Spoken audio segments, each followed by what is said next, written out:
Hola, ¿qué tal? Qué rápido. Buenas tardes. Hola, Robert. Hola a todos y a todas. Bueno, creo que se va a conectar ya. Hola, Sí. ¿Qué ya tal? estamos aquí. Buenas Pues tardes. muy bien. Encantado de verte otra vez, esta vez virtual. Creo que es la primera vez que hablamos virtualmente, ¿verdad? Totalmente, es lo que estaba pensando antes. Digo, qué fuerte, será la primera vez que hablamos por una pantalla. Pues ¿Qué mira, el mundo tal? al revés, porque normalmente en todos los directos casi es la primera vez que veo a esa persona virtualmente y nunca la he visto físicamente y aquí es al revés. Al revés total, sí, sí, ya ves. Bueno, bienvenido, muchas gracias por acceder a hacer la conversación, entrevista, charleta. Y nada, si te parece, arrancamos y vamos al lío, que ya que hemos empezado puntuales, pues hay bastantes preguntas, te digo, pero Yo, lo que voy a hacer... Sí, dime, no, no, dime, no. que no hay No, problema. que por mí vayamos siempre al grano directo, que me gusta que la gente aproveche bien su tiempo. No me gusta Eso, hacerle perder eso, tiempo. eso, total, estoy de acuerdo. Pues la cosa es que como hay tantas preguntas y yo tenía también las mías, lo que he hecho ha sido un poco mezclar, ¿vale? O sea, yo voy a generar unas preguntas y según lo que han ido preguntando el resto de la gente, pues te voy a hacer otras preguntas, ¿vale? Entonces, Perfecto. la primera pregunta que yo quería hacerte tiene que ver con el título que he escogido, que es La gran obra, ¿no? Y bueno, para mí me parece que es un título pues muy adecuado para el momento en el que estamos, porque yo creo que la gran obra es, pues eso, ¿no? El realizarnos como seres espirituales, pero quería preguntarte qué es lo que opinas tú al respecto y cómo crees que vamos en la labor de esta gran obra. La gran obra entiendo que te refieres a un nivel individual, no colectivo, Sí, ¿no? sí, Vale. individual. Por el momento individual, luego ya hablamos de lo colectivo.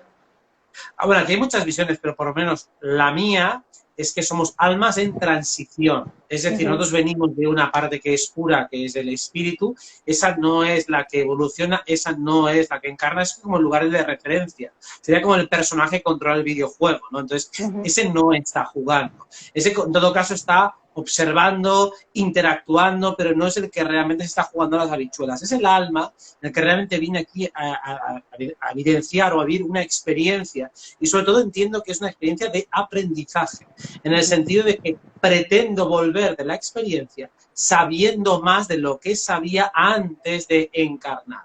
Aunque es cierto que el espíritu tiene potencialmente todo el conocimiento, cuando uno empieza a conectar con los mundos sutiles, se da cuenta de que en los otros niveles no lo saben todo. O sea, saben cosas que tú no sabes.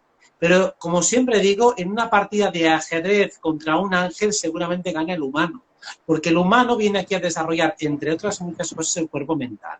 Así que la inteligencia o la destreza intelectual que puede tener un ser humano encarnado aquí, la capacidad de resiliencia, de aguante, de sufrimiento, de incertidumbre que tenemos aquí, es realmente lo que venimos a desarrollar. Nos quejamos de que la vida es dura, pero es que precisamente la dureza es la parte de gracia que tiene esta experiencia, porque los mundos chulos, mundos sin sufrimiento, ya hay para aburrir. O sea que si hemos venido aquí también es para la Hemos marcha. venido a jugar, qué mierdas, totalmente, ¿no? El que tenga miedo a morir, que no encarne, dice Iridian, dice una colega muy colega, siempre dice eso.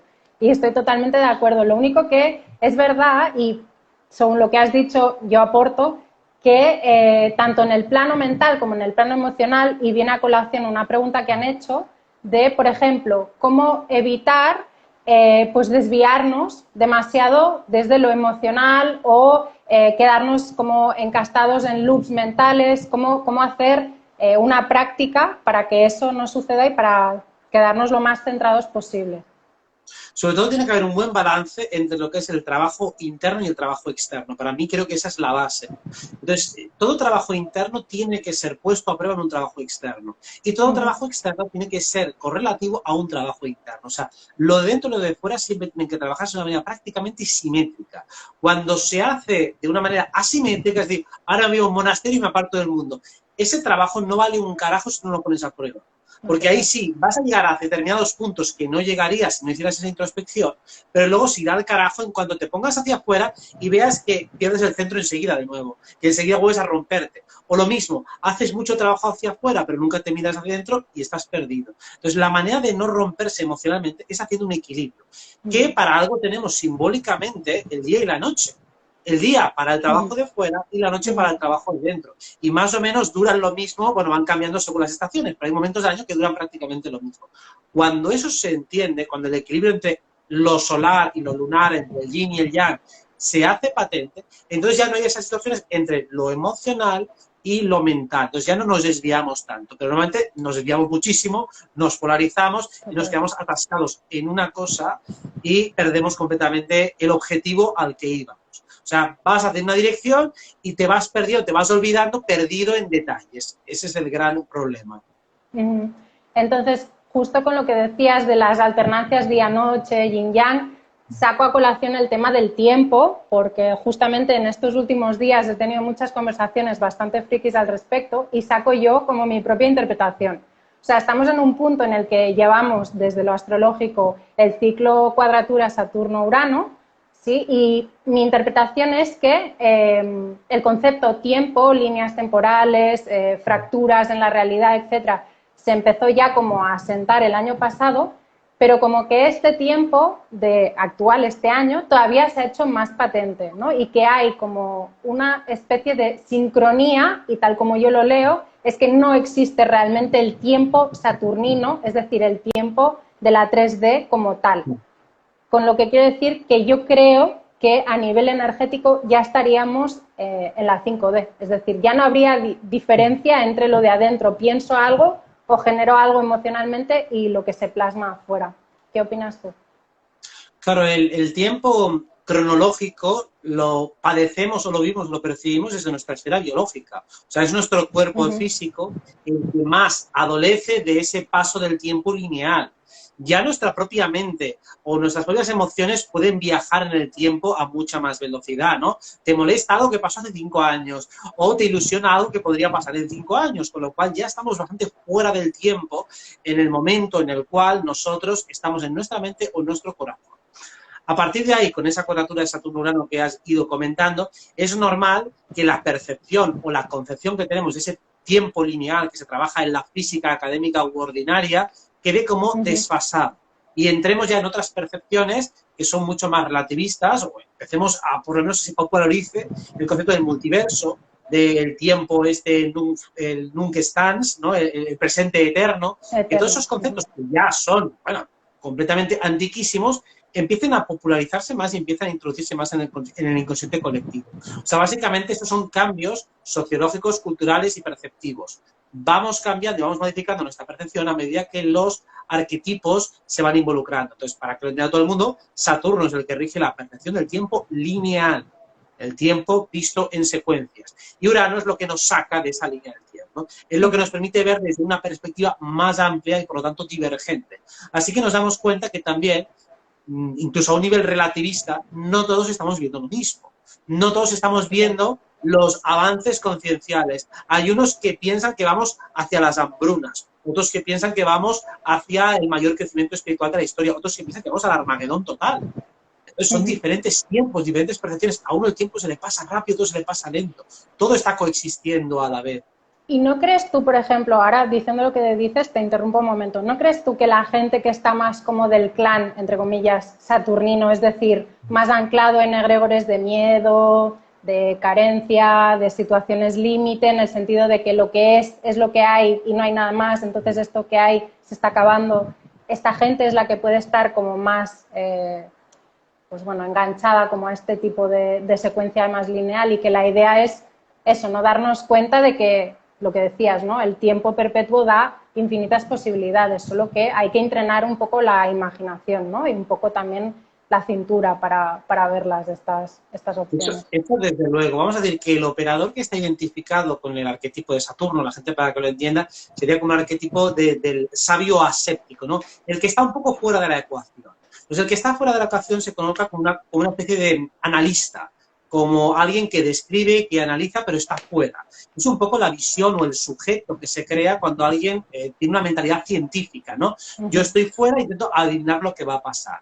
Claro, Urano, que es el planeta que está en tensión, lo que te dice es que nosotros somos parte activa. O sea, un poco lo que viene, el axioma este de la física cuántica, que es no existe una observación objetiva. El sujeto siempre influye en lo observado. Entonces, cuando uno se da cuenta de que no estamos analizando lo que va a pasar, sino que estamos co-creando lo que va a pasar, o sea, que participamos, que influimos, somos protagonistas. Total, sí. Entonces, la perspectiva cambia. Porque yo no pienso en lo que va a pasar, sino en lo que vamos a hacer. Cuando pensamos en lo que vamos a hacer, ya me sitúo fuera de esa línea del tiempo. De hecho, me sitúo en una hora. En ahora, ¿qué voy a hacer? Mañana ya me ocuparé de lo que voy a hacer mañana y lo que voy a proyectar mañana, pero estoy siempre en este ahora. Y si miro al horizonte, miro al futuro, lo miro desde ahora. No lo miro desde... Imagínate dónde estarás dentro de 10 años. No lo sé ni quiero saberlo. Solo quiero saber hacia dónde me voy a vivir. Tampoco no seré Exacto. Yo dentro de 10 años, o sea, seré otra cosa, por lo tanto, ¿qué más da, no? Lo que vaya a pasar y lo que haya pasado también, porque quizá yo también siento eso, ¿no? Que este doblete cultural, le digo yo, que es la estructura saturnina, la estructura lunar, que es como la cáscara psicológica de la cultura, de los medios, de las instituciones, lo que hace es como dejarte atrapado en unos condicionantes que hacen que la gente se perpetúe como copias, ¿no? Y que pierdan como un poco esa capacidad que tenemos al encarnar, que es la del libre albedrío, ¿no? De desarrollar una voluntad, de desarrollar un coraje, un apasionamiento por algo y tirar hasta que no te quede ni una gota de aliento, ¿no?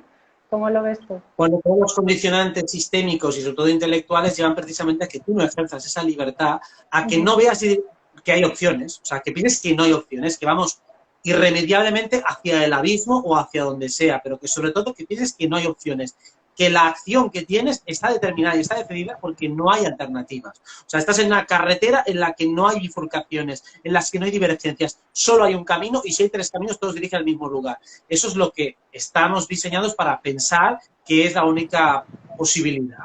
Eso es precisamente ese pensamiento limitante que intentamos reventar desde Urano, que es la cuadratura que tenemos aquí y ahora. O sea, que ese tema es de rabiosa actualidad.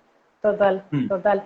Y vale, en vista de lo que hemos hablado hasta ahora, ¿qué consejos darías tú? A ver cómo lo explico. Porque hay 3 momentos, digamos, o 3 particularidades energéticas, ¿no? La cardinal, la fija y la mutable. O 3 humores, 3 personalidades prototipo, entre comillas, muchas comillas. ¿Qué les darías como consejo a los que han por esa cruz cardinal, que son como muy emprendedores, como muy activos, como muy de generar cambio, y qué les darías a las otras 2 personalidades o prototipos de cruz, de encarnación? ¿Qué consejo les darías para navegar este tiempo? Vale, en función de lo que está pasando ahora, te refieres, ¿no? Para entender este Saturno. Sí, en este momento, sí. Vale, repaso para la audiencia. Los signos cardinales son Aries, Cáncer, Libra y Capricornio y son signos que siempre tienen esa propensión hacia la acción. Entonces, dentro de esto que estábamos diciendo del libre albedrío, el cardinal siempre busca actuar en alguna dirección, la que sea, pero se mueve, se moviliza, se dinamiza. Entonces, la cuestión es ver que hay más opciones de las que están planteadas. Ese sería quizá el objetivo, ¿no? Amplificar la visión. Es lo que muchas veces le puede costar al cardinal. Es como que tiene prisa por actuar y entonces tiende a ir a los lugares ya conocidos. Los picos, que serían Tauro, Leo, Acuario y Escorpio, que es desde luego donde está la tensión ahora, la primera tensión es resistir y proteger lo importante. O sea, siempre que hay cuadraturas en signos fijos, dado que activan el eje de Escorpio y de Tauro, significa que vas a ganar algo y que vas a perder algo. Entonces, decide qué es lo importante, porque eso es lo que vas a resistir y aguantar. En este caso, por ejemplo, estamos defendiendo nuestra libertad con uñas y dientes. Digo, es innegociable. Ese es el punto innegociable. No voy a negociar con mi libertad. Bueno, pero puedo perder otras cosas. Entonces, las otras cosas no me importa, pues estar un año en el que a lo mejor no viajo a otros países. Bueno, me da exactamente igual, porque eso sí que es una renuncia temporal. Pero no voy a pervertirme, no voy a prostituirme, no voy a ceder a chantajes, simplemente voy a esperar y voy a aguantar. Los signos fijos siempre son de esperar y aguantar, pero tengo que saber qué trinchera defiendo, porque no puedo defenderlas todas a la vez con Claro. la misma potencia. Entonces, yo escojo cuál es la trinchera que voy a defender y dónde me voy a apoltronar, y de ahí no me muevo. Y respecto a los mutables, que son los que faltan, Géminis, Sagitario, Piscis y Virgo son signos más adaptativos y por lo tanto más conceptuales. Quizá la consigna básica para este Saturno-Urano sería parecida a la cardinal, ampliar su manera de ver las cosas para darse cuenta de que siempre tiene muchos más recursos de los que parecen. O sea, los signos mutables tanto pueden ahogarse en un vaso de agua como que pueden surfear en un tsunami, es decir, que tienen la capacidad tanto de adaptarse a lo más difícil como sobreadaptarse a una situación que prácticamente no requiere nada, o sea, pero en ese momento fuerzas demasiado las cosas, ¿no? Pues básicamente el signo mutable tiene que aprender a apuntalar algunas de sus opciones. Normalmente lo que le cuesta más al mutable es escoger, está poniendo o regando Sí, sí. todas sus macetas y poniendo semillitas en todas partes. Pues muchas veces lo que te pide una cuadratura fija es apostar por alguna importante, o sea, algo parecido, como hemos dicho, es un mixto entre lo que hemos dicho del cardinal y lo que hemos dicho del fijo, porque de hecho el mutable siempre es un mixto entre los otros anteriores. Una cosa y la otra. Perfecto, gracias. Vale, sigo. Otra pregunta que me hacen así ya como para entrar en materia. La historia es, me preguntan, no voy a nombrar las personas, ¿vale? Solo hago las preguntas y ya. Me preguntan si has leído algo de sabiduría hiperbórea y el encarcelamiento del espíritu. A ver, he leído muy poquito, pero en alguna charla con algún compañero, pues sí que se me ha hablado y documentado sobre ella, algún vídeo. Algo de eso estoy al tanto. Bueno. Y por supuesto, no estoy de acuerdo en el planteamiento central. O sea, en eso no estoy de acuerdo. No estás de o sea, acuerdo. Que estamos encarcelados por un demiurgo, que esto es una prisión cósmica, que realmente es básicamente una especie de plan de la oscuridad, que estamos desconectados de la fuente. A mí esa visión no me encaja con lo que yo he experimentado en este plano. Perfecto. Y sí que te quería preguntar, realmente, bueno, voy a pasar para la siguiente y luego lo desarrollamos. La siguiente pregunta me ponen, vale, que hablemos sobre la importancia de Venus en la carta, pero al ser tan concreto y al haber otras preguntas, yo te reformulo y te pregunto, ¿qué diferencia hay y qué gradación de importancia le darías a conceptos como autoestima, valor, evolución, merecimiento, para aplicarlo como en las relaciones? Sí, ¿se ha parado? Soy yo, ¿eh? Vale, soy yo, creo. Vale, sí. ¿Me oyes bien? Sí, solo se ha cortado un poquito y a veces me cuesta acabar de entender las frases. Pero bueno, me has preguntado por Venus y por las relaciones, la autoestima, bueno, esos tipos de conceptos o constelación de conceptos astrológicos relacionados con Venus, ¿verdad? Bueno, sí, sobre todo era como que, o sea, lo que yo quería reformular era que tú dieras la gradación de importancia, ¿no? Porque salen conceptos como autoestima, que es como un concepto que se ha como vaciado de significado profundo, los valores, bueno, la evolución, el merecimiento, todas estas cuestiones relacionadas. ¿Cuál sería tu gradación de importancia? ¿Cómo las categorizarías tú de importancia? Yo para mí, todo lo que tenga que ver con Venus, astrológicamente hablando, tiene que ver con las relaciones, con lo cual tiene que haber dos polos. O sea, básicamente para que se entienda Venus, hay dos polos y un tercer polo que los vincula a los dos. Es decir, es como si fuera un triángulo. Entonces, cuando hablamos tú y yo, ¿qué significa crear un entendimiento? Crear un espacio común, un espacio aquí arriba o como un tercer espacio, es el lenguaje que utilizamos, es el código que utilizamos, eso es Venus. Por eso es la figura del triángulo, que es el trígono. Venus es la armonía. Así que todo concepto que relacione un código social, eso es Venus. Entonces, la autoestima, por ejemplo, no tiene que ver necesariamente con un código social, sino que es un código personal. Con lo cual, la autoestima tiene que ver con la luna. Sí que puede, con Venus tiene que ver la valoración que tú tienes socialmente. La valoración, por supuesto, es algo cambiante. O sea, si yo ahora mismo me quiero dedicar al mundo del boxeo, yo tengo un valor como boxeador muy bajo, y además, según mi peso, pues estaría en una categoría o en otra. Entonces, yo no puedo sentirme una mierda como individuo simplemente porque como boxeador sea una patata. Lo que ocurre con Venus, y por eso a veces aparentemente se relaciona con la autoestima, es que uno se valora en función de cómo le ven los otros. Claro, entre la gente que, por ejemplo, dice que la astrología es una patraña y eso nos convierte en unos charlatanes que están esquilmando a los demás, nuestro valor social es -5. Es horrible, somos charlatanes y embaucadores, por lo cual nuestro valor es una mierda. Entre los estudiantes de astrología y la gente que quiere aprender astrología, pues tenemos una valoración seguramente bastante mejor, porque mira, está hablando de astrología, esto me interesa, puedo aprender, el valor que nos están otorgando es superior. Entonces, todo lo que tiene que ver con Venus es el valor relativo que tenemos en sociedad, y eso cambia. Lo mismo que el valor en pareja. El valor que tú tienes para menganito es diferente que el que tienes para fulanito. ¿En función de qué? De sus expectativas, de su deseo, de su momento vital, de lo que sea. Así que Venus siempre tiene que ver con todos aquellos conceptos que nos vinculan con los demás a través de un código común. Eso es lo que tiene que ver con Venus. A partir de ahí, todas las derivaciones que se generan tienen que partir de esa base, esos 3 polos. Tú, yo y el marco común. Eso sería Venus. Vale, y ya que hemos entrado en este tema, me gustaría preguntar, porque también han preguntado al respecto, sobre la diferencia entre el amor y el enamoramiento. Si puedes matizar o si te apetece decir algo.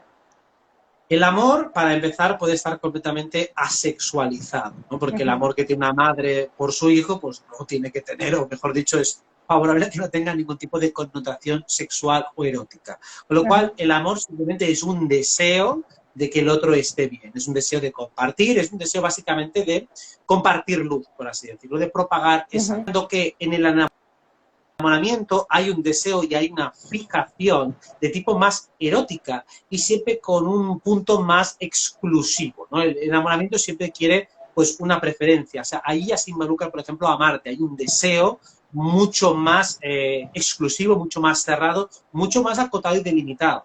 Por supuesto, dentro del enamoramiento puede haber una idealización, de hecho suele haber una idealización, es raro que exista un enamoramiento de algo que se conoce muy bien.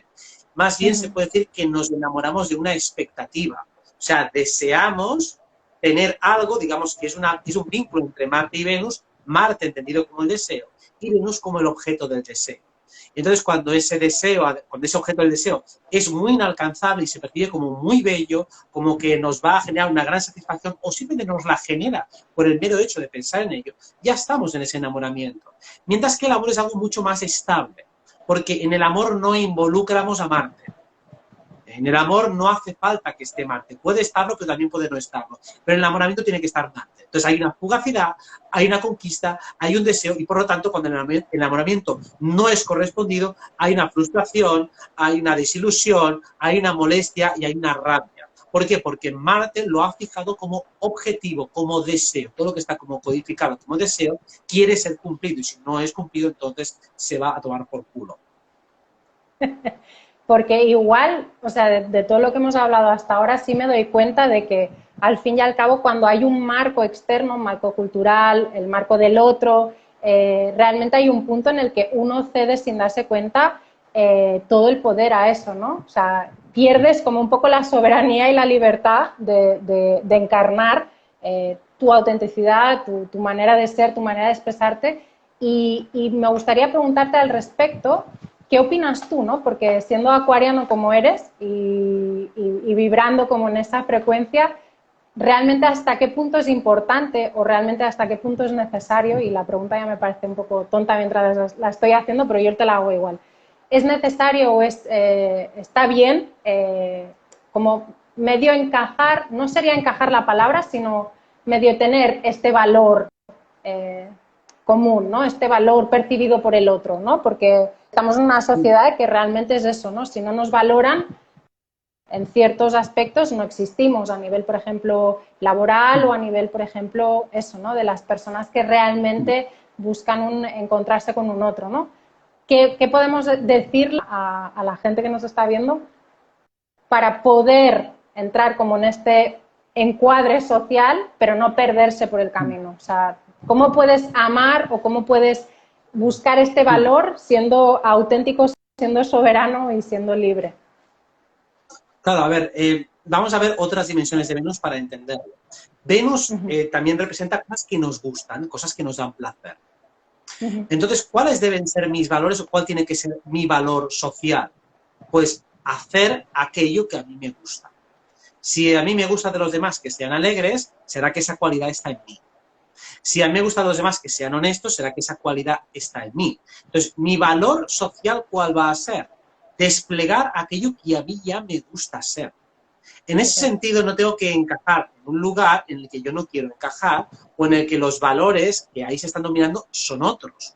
Quiero decir, si mi valor, por ejemplo, es la diplomacia, pues no voy a meterme en un mundo muy competitivo donde el valor es la asertividad, la valentía y la tolerancia a la frustración. Porque precisamente para mí es mucho más importante que todo el mundo se sienta bien, no ganar. Pero sin embargo, si para mí lo importante, mi valor, es la gente que es valiente, que se arriesga, aunque le caiga mal a todo el mundo, entonces no voy a meterme en mundos demasiado diplomáticos donde me perciban como un bruto, como una bestia. Entonces, la cuestión es conocerse a uno mismo para saber en qué mundillo puedes estar, en qué submundo puedes estar, donde encajes de manera natural, en el que no tengas que forzar ese encaje, en el que no tengas, en definitiva, que prostituirte y ser quien no eres para ser aceptado. Entonces, nuestro valor es simplemente el despliegue de lo que somos auténticamente. Por eso tenemos que conocer nuestros gustos. Al conocer nuestros gustos y convertirnos en nuestra mejor versión, ya automáticamente encontramos un público adecuado al valor que nosotros tenemos y que queremos proyectar. Si a mí me encanta la música rock, pues entonces seguramente acabaré siendo un buen músico de rock y la gente que me escuchará pues también serán oyentes o fanáticos del rock, con lo cual no tengo que hacer ningún tipo de ajuste ni tengo que prostituirme para conseguir que los demás pues me quieran o les guste lo que hago. Perfecto, vale. Entonces, la última pregunta de este bloque, que, bueno, tiene su punto, la pregunta, pero bueno, yo te la hago igual. A ver, vale, dice, ¿el feminismo extremo debilita el Marte en los hombres? ¿Cómo? A ver, repite la pregunta. Sí, pone literal, ¿el feminismo extremo debilita el Marte en los hombres? Claro, el feminismo extremo estaríamos hablando en un hombre, ¿no? No especifica. Yo creo que hay como la sensación esta de que el marco sociológico, político, moral del feminismo, pero pone la coletilla extremo, entonces yo creo que es como una polaridad muy extrema, ¿no? Yo quiero decir, un hombre, que creo que el hombre no le dejan llamarse feminista, sino que tiene que ser aliado, ¿no? Creo que ese es el código, ¿no? Vale, pues no lo he pillado, puede ser. Pero claro, evidentemente, todo lo que tiene que ver con Marte tiene que ver con el arquetipo masculino y de acción, ¿no? Entonces, desde un feminismo extremo, prácticamente todo lo que se remite a Marte es masculinidad tóxica. Entonces, claro, como todo lo marcial es tóxico, entonces lo que haces es reprimir ese Marte. Al reprimir ese empuje, ese coraje, esa fuerza, esas ganas de hacer cosas, vamos a decirlo, arquetípicamente de macho, al reprimirlas y al bloquearlas, lo que vas a hacer es desviarlas por otro lugar. Y seguramente luego serás un matador psicológico, porque toda esa fuerza, toda esa rabia, toda esa agresividad y competitividad la vas a reprimir y o te da un cáncer de colon o un cáncer de próstata o directamente serás un pervertido o un violador o algo, pero desde luego toda esa energía reprimida la vas a sacar por algún lugar. Si va por ahí la pregunta, sí, claro que debilita al hombre o debilita al macho o debilita a Marte, por supuesto. En la mujer es al revés. O sea, una feminista radical está potenciando a Marte. Lo que está debilitando es a Venus. O sea, el feminismo radical extremo lo que debilita precisamente es lo femenino, mientras que potencia lo masculino. Está convirtiendo a una mujer en una especie de pseudo-hombre. Y dices, bueno, vale, pues no sé qué has ganado en esa transacción, pero bueno. Yo creo que ahí el tema de la polaridad, o sea, cuanto más te polarizas hacia un lado, menos posibilidades tienes de ententes con los demás, menos posibilidades tienes también de abrir campo de horizonte espiritual, físico. O sea, cuanto más polarizado está alguien hacia una banda, peor, porque más se enceguece, ¿no? Menos capacidad de trascender eso y de actuar con libertad tiene, ¿no? Eso entiendo yo. Sí, vale. Vale, dicen, otra pregunta, que creo que esta sí que sé y la ha hecho Alex, me parece. ¿Cómo lo haces? Porque él dice lo hace, pero entiendo que es para ti. ¿Cómo lo hace para escuchar tan atentamente, sin interrumpir, sin peros, sin egos. Y creo que viene a colación un poco de lo que decíamos. Así que te la suelto ahora. Claro, eso es entrenamiento de las consultas. Y la clave está en que cuando tú escuchas a los demás aprendes más. O sea, aprendes más escuchando a alguien atentamente que leyendo libros. Entonces hay un momento en que igual he leído muchos libros a lo largo de mi vida y he disfrutado mucho y he aprendido muchísimo. Pero recuerdo algunas veces cuando era más joven y veía a otros astrólogos, como por ejemplo mi colega Ismael Gil, y le veía interpretar y digo, coño, este cabrón llega a conclusiones muy rápido, no solo a partir de la carta, sino a partir de su experiencia personal como astrólogo, como consultor, y entonces veía, claro, necesito más experiencia, necesito más casos, porque me doy cuenta de que él muchas veces hacía grandes deducciones y a veces casi sin mirar la carta. Le explicabas algo de alguien y enseguida ya te empezaba a decir cosas y eran ciertas, de coño, la está clavando toda. ¿Cómo lo hace? Digo, escuchando, escuchando y escuchando. Cuando tú aprendes a escuchar y atiendes a todo, retienes todo, observas todo, en tu mente se va ordenando, vas separando el grano de la paja, vas viendo literalmente la energía. Cuando te acostumbras a hacer eso, cada vez es más fácil. Al principio cuesta muchísimo porque te distraes, estás pensando en tu respuesta, a ver si me acuerdo de todo.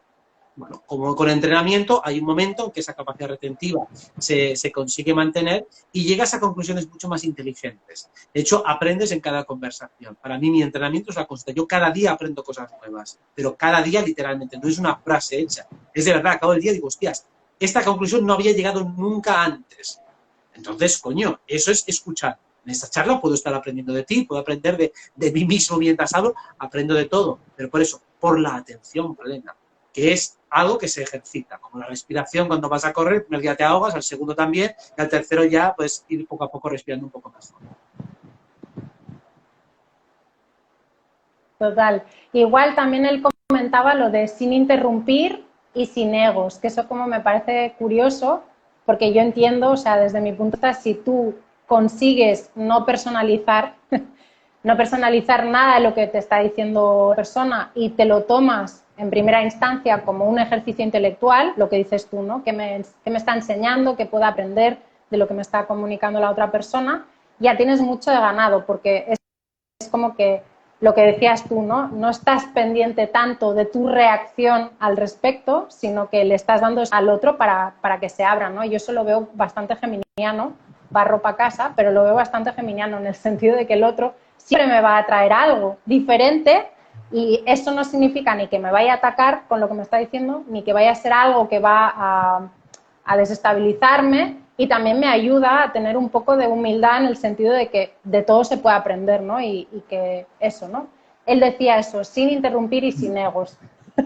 Aprovecho también para hacer un comentario que puede servir para todo el mundo y es, ¿cuánto es más fácil que aparezca el ego? Pues cuando hay un combate intelectual, cuando uno trata de pisar al otro, entonces es normal que tenga que responder una parte de ti, porque claro, si yo digo, oye, Keral, es que tú no sé qué, no sé cuántos, automáticamente tu ego tiene que salir. Es que tiene que salir. Entonces también, este tipo de formato de charlas que tenemos da menos pie a que salga el ego. O sea, es un formato más agradable y más facilitador para que no tenga que intervenir. Entonces, yo me doy cuenta que a veces cuando consulta, la persona empieza a hablar y empieza a contar su vida, no está respondiendo porque lo esté atacando, sino que está respondiendo desde el trauma acumulado de toda la gente que le ha cuestionado a lo largo de su vida. Entonces dice algo y dice, bueno, no quiero parecer petulante, pero está respondiendo a que la gente se le echa encima cuando dice esa frase y le acusa de petulante, de arrogante, lo que sea. Entonces uno va, tiene esa defensión aprendida y ya por defecto se está defendiendo. ¿Por qué? Porque está hasta los huevos de que le ataquen. Y lo tiene tan automatizado que intenta poner barreras incluso antes de empezar a hablar. Perfecto, totalmente de acuerdo, sí. Vale. Sigo preguntando. Dicen, y creo que he leído que se me está cortando la imagen y pido disculpas porque no sé qué está pasando, no sé si es que se está calentando el ambiente o qué, pero se me corta. Bueno, dice, tengo visión remota y la uso a mi favor. ¿Cómo usarla a favor de otros?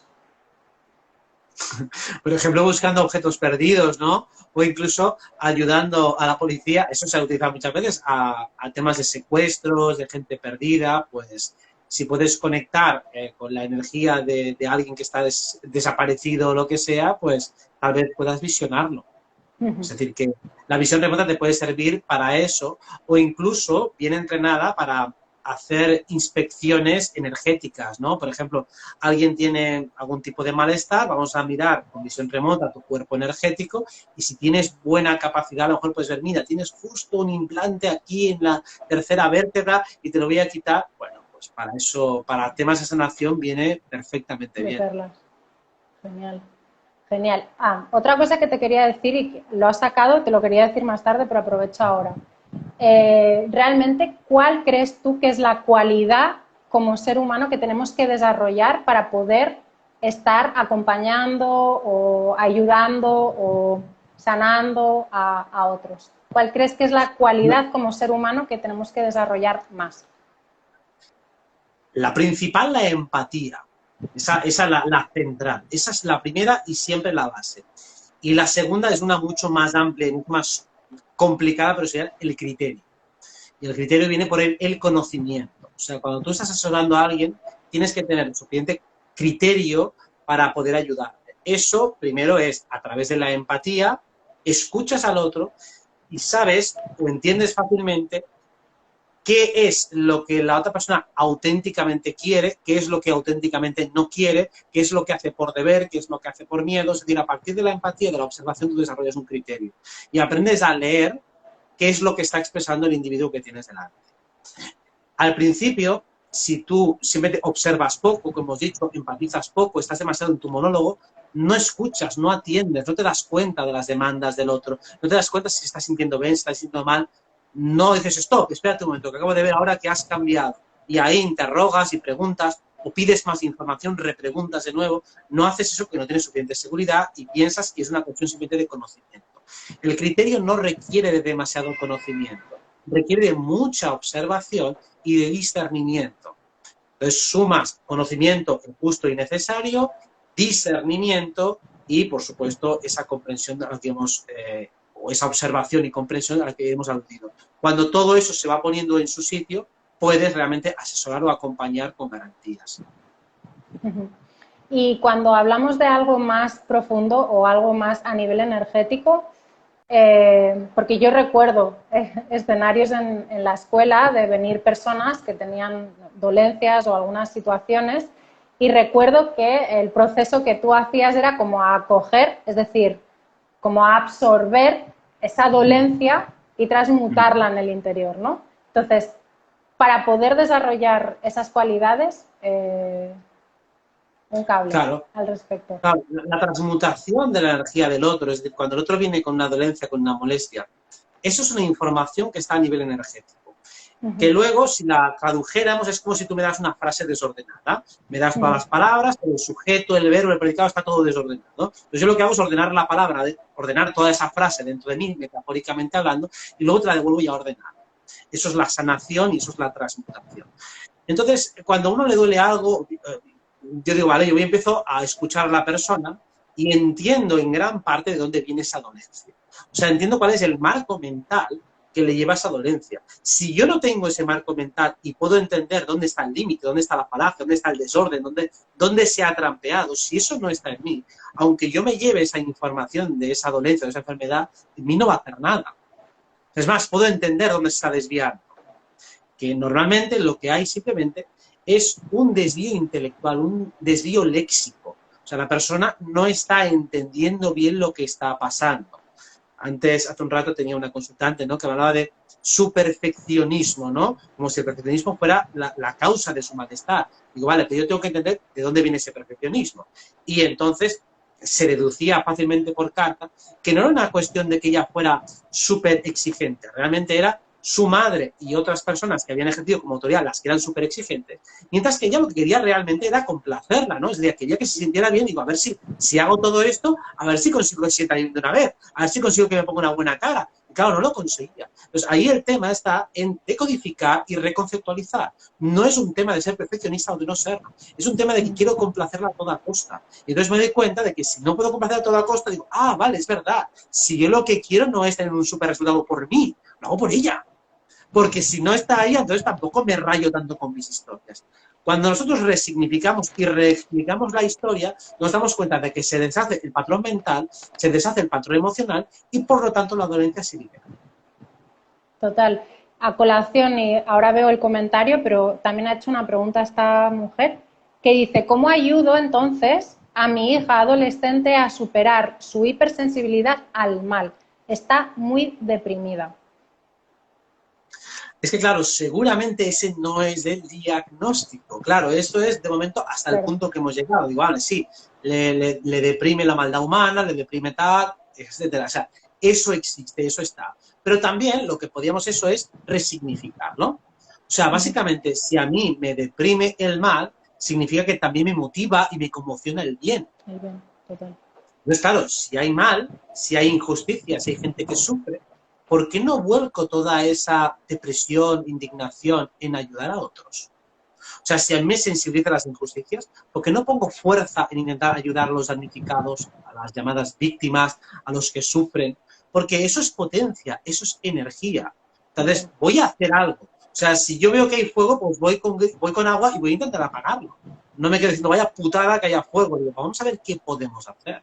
Porque hay gente que sufre y por un tubo. Entonces, intentemos resignificar o sacarle la parte positiva a lo que está aconteciendo. En el caso de que realmente ese sea el diagnóstico y que no haya que hacer algunas precisiones o matices más. Es decir, eso es cierto, pero no es toda la verdad. Yo quiero siempre poder explicar la ecuación en términos más sencillos. Siempre despejar la ecuación para que quede bien limpia y podamos expresar de una manera completamente afirmativa qué es lo que está pasando. Si tengo una misión de servicio, voy a sensibilizarme mucho con el mal, pero también, por supuesto, con el bien. Y por lo tanto, si estoy sensibilizado con el bien y quiero que la gente se sienta bien, me esforzaré en encontrar la manera de que la gente de mi alrededor se sienta bien. Total, total.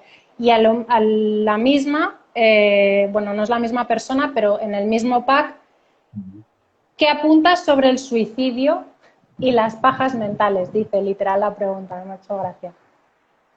Entonces, hablamos también de los intentos de suicidio, ¿no? Las ideas suicidas y vincular con las pajas mentales. Bueno, eso casi es una frustración. O sea, todos tenemos un propósito de vida y un deseo de vida. Entonces, cuando ese propósito, cuando algo muy importante se frustra, es cuando nosotros decimos a tomar por culo todo, no quiero vivir. Porque si no estoy cumpliendo mi propósito, aquello que he venido a hacer, o he expresado en términos demasiado reduccionistas mi propósito, como quiero ser padre, o quiero ser madre, o quiero que me toque la lotería, como si fuera eso mi propósito, no es así. Entonces, cuando no lo cumplo, me voy a cagar en todo y querer irme a la mierda. Entonces, esos deseos de suicidio realmente es los deseos de vivir que han sido apartados.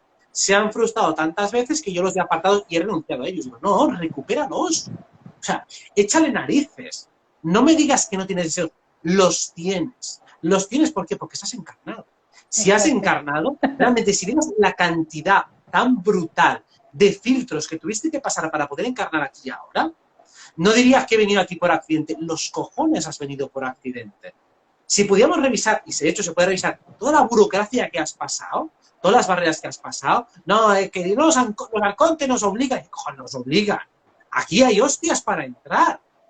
O sea, eso es lo que quizás no entiende la gente. Entonces, has hecho mucho para llegar hasta aquí. Ahora que que has ganado todo esto, ¿vas a morir en la orilla? Es absurdo. Realmente, sé honesto contigo mismo y mira, tienes deseos de vivir, tienes cosas que hacer. Que se hayan frustrado, resignifícalas. Expresa lo mismo en otros términos. No me hagas creer que tu propósito se ha frustrado definitivamente. No, el propósito no se puede frustrar. Siempre hay una manera de sacarlo porque nunca es algo tan concreto. Tu propósito no era estar con Menganito. Tu propósito no era casarte antes de los 30. No, eso no es tu propósito de vida. Esas son las pajas mentales. Son metas vitales que puedes tener, pero eso no es el propósito. Total, sí, es como reducir demasiado la mira, ¿no? Siempre estar demasiado a lo concreto. A un hecho en concreto es el que me da sentido a todo. Vale, y en ese sentido, quería comentarte cómo hacer para desarrollar, porque yo considero, y uno de los temas era la libertad, yo considero que para ganar libertad y soberanía, uno o una tiene que desarrollar la fuerza de voluntad, tiene que desarrollar el coraje. tiene que desarrollar la capacidad de sacrificio entendiendo la etimología real de la palabra sacrificio, ¿no? Que es como que cada acto que haga pues tenga un peso, tenga una sustancia, tenga una presencia y una coherencia. ¿Qué opinas y qué se te ocurre? Bien. La fuerza de voluntad siempre tiene que ir armada a la voluntad. Es decir, ¿dónde me voy a esforzar? En lo que auténticamente quiero hacer. Lo digo para que no nos sacrifiquemos por cosas que no queremos hacer. Porque eso es lo que nos lleva el sistema, ¿no? Entonces, confunde los términos, o mejor dicho, quita una cosa de la otra. Tienes que esforzarte y tal, sí, pero las cosas que yo quiero. Yo recuerdo el rebote que tuve cuando era pequeño y nos empezaron a poner deberes por las tardes. Digo, ¿perdón? O sea, yo ya estoy toda la mañana allí y me quieres controlar también cuando no estás presente en mi casa. O sea, tengo jornada de 8 horas y luego en casa tengo que continuar. Y cuando cojones descanso o hago lo que quiera hacer. Me sale a mí. O sea, claro, y encima me llaman vago. Y digo, ¡oh, tu puta madre! Y digo, estoy haciendo trabajos forzados y encima soy un vago. Y tú eres un hijo de puta esclavista, ¿no? Entonces, por eso quiero hacer todos esos matices. La fuerza de voluntad se desarrolla en aquello donde ya hay voluntad. Hay voluntad, yo quiero ser bailarín, ¿vale? De puta madre. Me apetece, me gusta. Vale, pero para llegar a ser súper bailarín tengo que dedicarle tiempo, tengo que dedicar esfuerzo. Vale, pues ahí le echas narices, ahí le echas coraje, ahí le echas sacrificio. ¿Por qué? Porque quieres conseguir ese objetivo, porque tiene un incentivo para ti, porque lo vas a disfrutar, porque te lo vas a pasar mejor y porque las objeciones que estás poniendo son putas excusas. Total. Porque no debería haber ninguna excusa válida para no hacer lo que auténticamente quieres hacer. No debería haber ninguna excusa. Como mucho puede haber una mínima postergación temporal, a lo mejor ahora mismo no es el mejor momento, ahora mismo que estamos aquí, pero en la medida de lo posible, en cuanto puedas, da un pasito, 2 pasitos, 3 pasitos, hasta que vayas llegando. Y ahí te sacrificas, te esfuerzas y le echas las horas que haga falta, porque es ahí donde la fuerza de voluntad, el sacrificio y el espíritu de esfuerzo tienen su recompensa y tienen su sentido y razón de ser. Total. Y enlazando con lo que decías al principio, también el hecho de saber templar, ¿no?, mi cuerpo mental y mi cuerpo emocional para que ninguno de los dos me boicotee, ¿no? Porque yo creo que sí que hay una inteligencia en modo supervivencia en todos nosotros que cada vez que intentamos salir hacia adelante con algo de voluntad, con algo de libertad, con algo de soberanía, pues siempre hay algo mucho más, pues yo qué sé, involucionado, reptiliano, como le quieras llamar, que está tirando del pie para que no, realmente para que no te sobrepongas a ti mismo y no salgas de este patrón de comportamiento, ¿no? Es un camino del héroe, ¿no?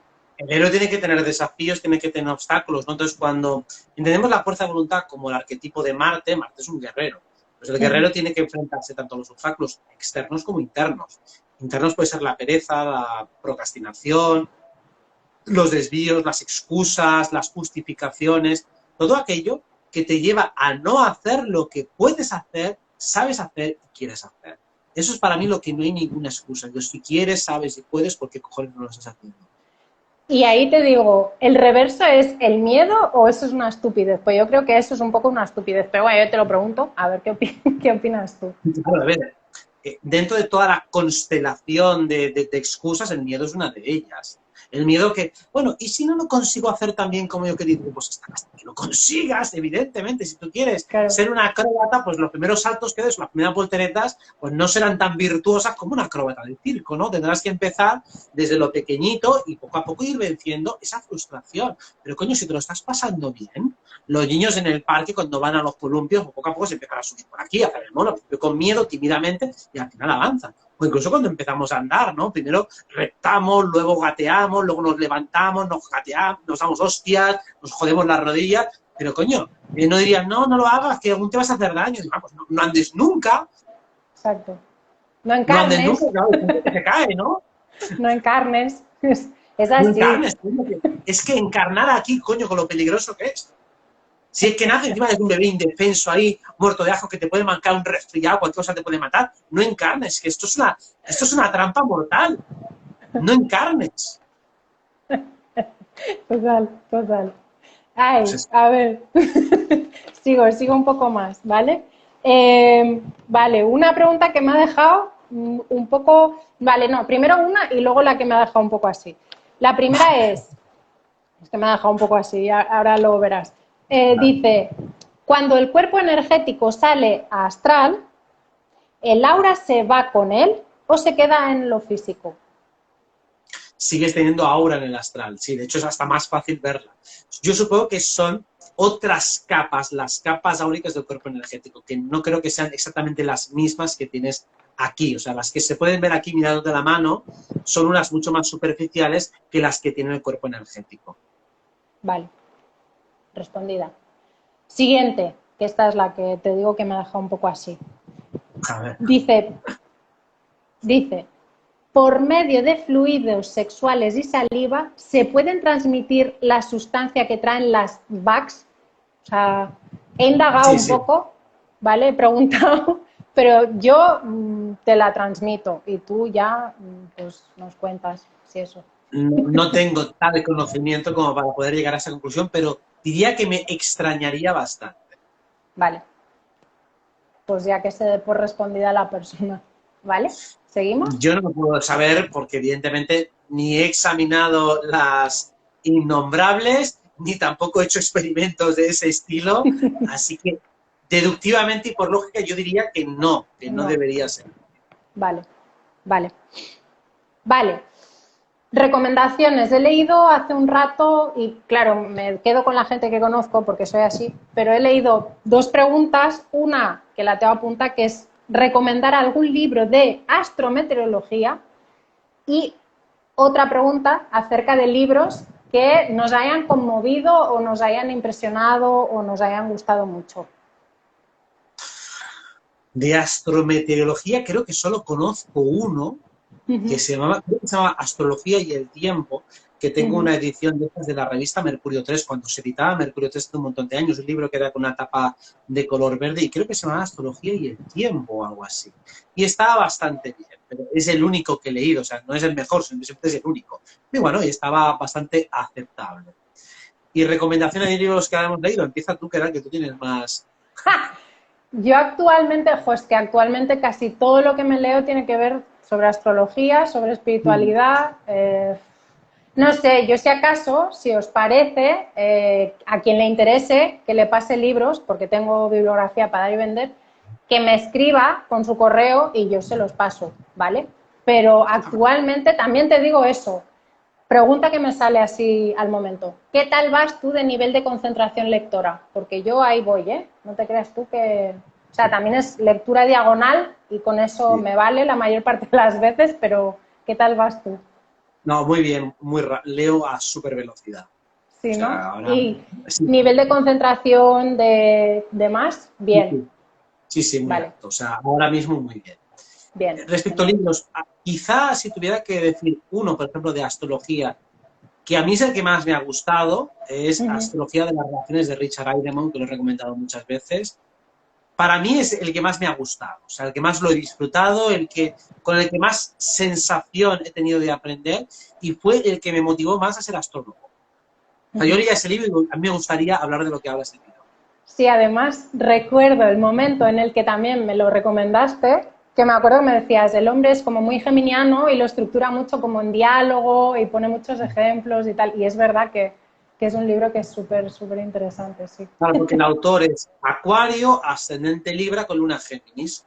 Fíjate, más aire imposible. Es muy aire y claro, la manera que tenía de explicarlo resonaba mucho con manera de ser y digo, hostia, es muy ágil, está muy bien explicado, es divertido, aunque le da mucho a la mitología, pero es que me da igual, lo explicaba también que hasta me gustaba y mira que tampoco soy muy fanático de la mitología, pero como lo explicaba, digo, tú explícame lo que quieras, que me encanta lo que me estás contando. Total, total.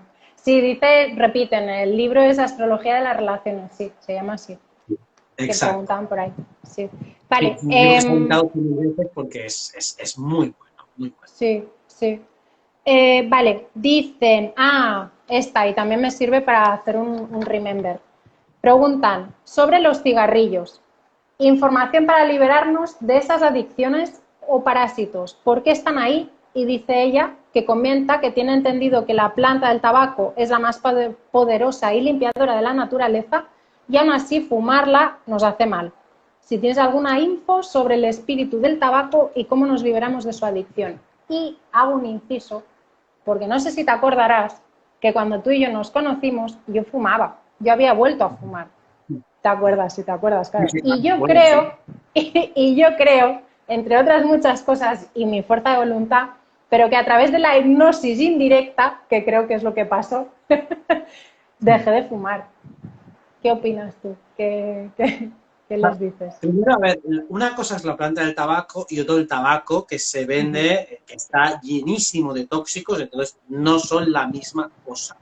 Total. Luego hay que tener en cuenta que lo que crea la adicción es la gratificación inmediata. O sea, cualquier sustancia que te gratifique de una manera muy rápida te va a crear una adicción. Porque somos adictos a lo bueno, siempre.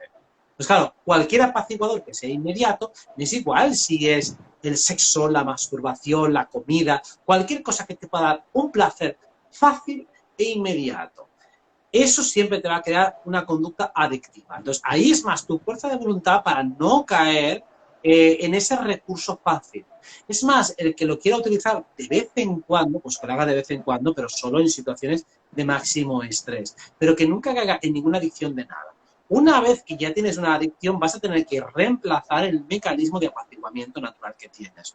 Tú has codificado que me siento mal, automáticamente necesito, no tabaco, sino necesito un apaciguamiento. Y yo tengo que decir, vale, ese apaciguamiento lo puedo conseguir de otra manera. Otra manera también sería, en lugar de estar necesitando apaciguamientos todo el rato, intento llevar una vida mucho más grata. Porque si tengo una vida menos estresante, no voy a necesitar tantos tranquilizantes, básicamente. O sea, es decir, pongamos la adicción a la comida, ¿no? Cuando tienes una vida más tranquila, comes menos. Tienes una vida más fácil, fin de semana, y tal. Si comes, comes por placer, ya no comes por ansia, ya no comes por gula. Es más, hasta engordas menos. Comes simplemente por deleite, por disfrutar y ya está. Entonces, para mí, cualquier cosa que hagas, bueno, cualquier cosa, entiéndase, cualquier cosa de las saludables o respetables que se hagan por placer es mucho mejor que no las que se hacen por vicio y por necesidad, porque realmente si no mato a alguien. Entonces digo, claro, el problema es que quieres matar a alguien, que tienes Marte desbocado, que tienes la ansiedad por los cielos, y ese es el problema principal. Ya no es que Claro, utilices el tabaco para remediarlo, sino que estás como una moto. ¿Por qué llevas esa mierda de vida? Entonces vamos a mucha intentar frustración. corregir esta vida Claro, tan estresante que tienes. Porque tú claro, puedes tener un pico momentáneo de ansiedad, pero no puede ser sistemático. claro. Claro, igual también es lo que decían, ahora leía por aquí, pero claro, hay mucha tipología de adicciones en verdad, ¿no? Y que sí que es cierto que lo que decíamos, ¿no? La energía es energía, si la reprimes genera frustración, genera ansiedad y luego hay apaciguadores, pero la gente que, y yo me incluyo, aunque ya no, pero tanto, pero me incluyo, gente que hay tendencia a la evasión, gente que hay tendencia al no hacerte cargo de las cosas, ¿no? Es como ese tipo de adicciones también tienen que ver con una mala gestión a nivel intelectual o a nivel de comprensión y a nivel emocional, ¿no? Y que afectivizas algo como que va a ser lo que te va a cuidar o que te va a proporcionar eso, ¿no? Una satisfacción, un placer que luego no es real, ¿no? Porque Es normalmente lo mismo. te perjudica, sí. La evasión es simplemente cambiar una situación negativa por otra más positiva. O sea, mira, esta conversación no me está gustando, me cambio a otra cosa que me haga más feliz y me haga más tranquilo. ¿Qué ocurre? Que si la conversación es importante, esa evasión me hace más daño. La Total. puedo dilatar, si te hago esperar 5 minutos, déjame que me relaje y seguimos hablando. El problema es si la evasión se convierte en un hábito. Porque claro que hay estrategias evasivas completamente válidas y de hecho muchas veces recomendables. Ves a alguien enfadadísimo que te viene a hablar y dices, no, ahora no hablamos. Espérate un ratito. Cuando se te pase el enfado te voy a dar larga para cuando se te pase el enfado, porque si no te vas a venir a vomitar toda la mierda. Y no tengo ganas de que me vomites una mierda, porque si te contesto, encima me vas a insultar. Faltaría el que encima, yo estoy quedando tranquilo, venga el otro con sus historias encima a meterse conmigo. Y yo, sí, hombre, encima que te voy a ayudar, te metes conmigo. Digo, no, no. Espero y Total, dilato. Pues aquí la total. cuestión es, vale, si tiendo a evadir por sistema cuestiones que son importantes para mí, entonces eso sí que es un problema. Lo que tengo que aprender es a apaciguarme durante el enfrentamiento. O sea, básicamente, la gestión o la inteligencia emocional es la manera de crear apaciguadores naturales. Y claro, muchas veces un discurso bien armado es un apaciguador natural. Tener recursos intelectuales para no sabotearte ya es un apaciguador natural. Pensar bien, tener las ideas claras, los objetivos claros, son apaciguadores naturales. Mientras que cuando no tengo las ideas claras, me puedes desmontar y enseguida se me suben los nervios y digo, mierda, me has pillado. Entonces lo mejor es pide disculpas, pide perdón y queda bloqueado y no insistas más. No intentes pelear batallas que no puedes ganar. Una retirada a tiempo es una victoria. Pues Robert es una dice manera que también quedan, perdón, porque quedan 20 segundos. ¿Quedan 20 segundos? 19, Sí, 18. puede ser, puede ser. Ah, Nos tenemos que despedir entonces. nos vamos a implosionar, jolín. Quedan muchas cosas por decir. Bueno, pues Vale. nada. Vuelve a reabrir ahora. Vuelve a abrir. Vale, vale. Venga, Hasta ahora. ahora.